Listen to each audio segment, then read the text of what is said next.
Welcome to Sociology Vibes, where we simplify challenging ideas into easy to understand insights. Today, our focus is on the sociological explanations of institutional, structural, and systematic racism. So let's begin. Institutional, structural, and systematic racism are often used interchangeably, but there are some differences, although all three of these tend to be embedded within society at large, and this is probably why they get used in place of each other.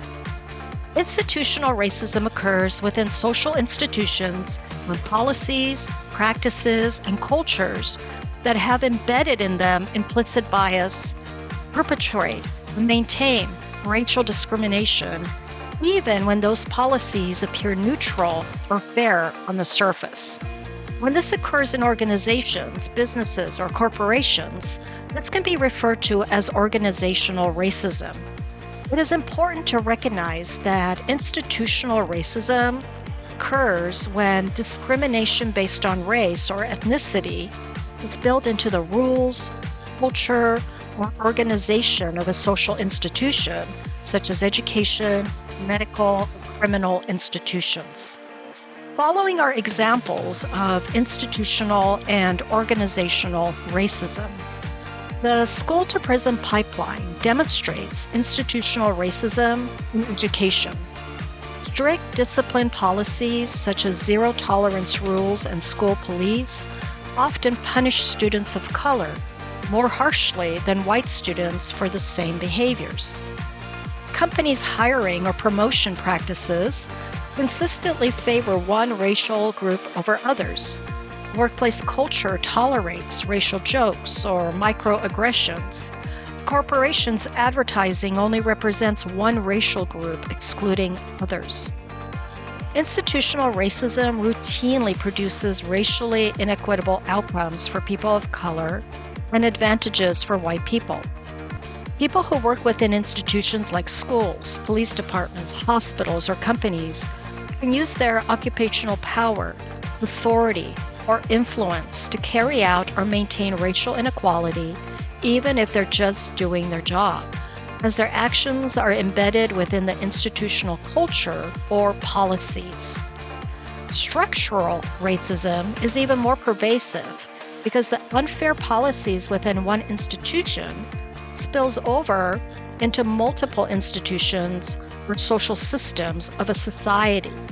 Racism is perpetrated and maintained through the way multiple systems interact with each other to advantage one racial group over others. Let's examine structural racism within the context of education funding policies. Some states in the United States fund public schools through local property taxes, policy created by the political system, the government. Because homes in some neighborhoods are worth more, those schools collect more tax money and can afford better teachers and resources, advantaging one group over another. Housing segregation still reflects the impact of past racist policies like Jim Crow laws and redlining, which get people of color out of certain neighborhoods. Today, economic racism continues in subtle ways. Companies with higher-paying jobs and new investments tend to locate in wealthier, often white neighborhoods with well-funded schools, while lower-income communities receive fewer opportunities. As a result, schools often teach according to the expectations of social class. Wealthier schools prepare students for college and leaderships, while schools in low-income areas where more students of color live might focus on discipline, obedience, or basic job skills. This reinforces both racial and class inequality across generations.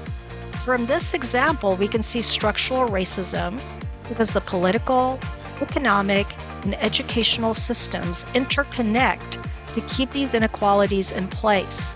The way school funding works continues to advantage white students and disadvantage students of color, even though no law mentions race.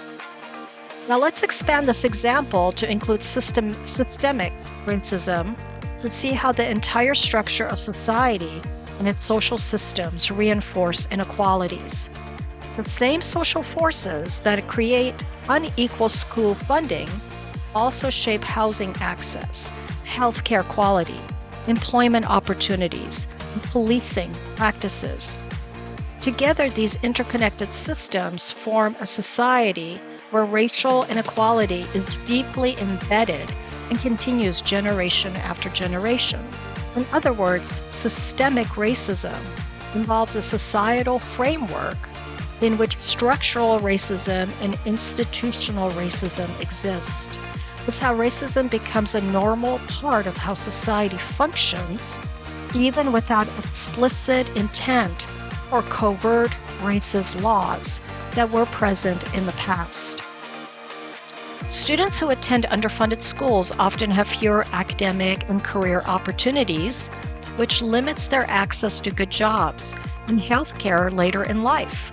Neighborhoods with fewer jobs and resources are also more heavily policed, increasing the risk of racial profiling and incarceration. Some people think this is only about social class, and it's true that class plays a major role.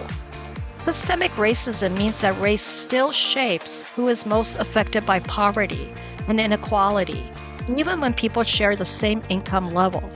For those who don't see this in their own lives, we must remember that racism operates at a group level, societal level, not just an individual one, shaping patterns and opportunities across entire communities.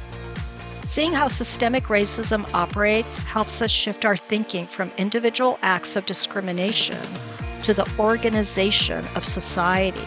When we can recognize systemic and structural patterns, we're in a better position to think critically about our own life chances and take part in creating social change. And this makes sociology worth exploring further, don't you think? Thank you for watching. Be sure to comment below with your thoughts, questions, or any topics you'd like us to explore next.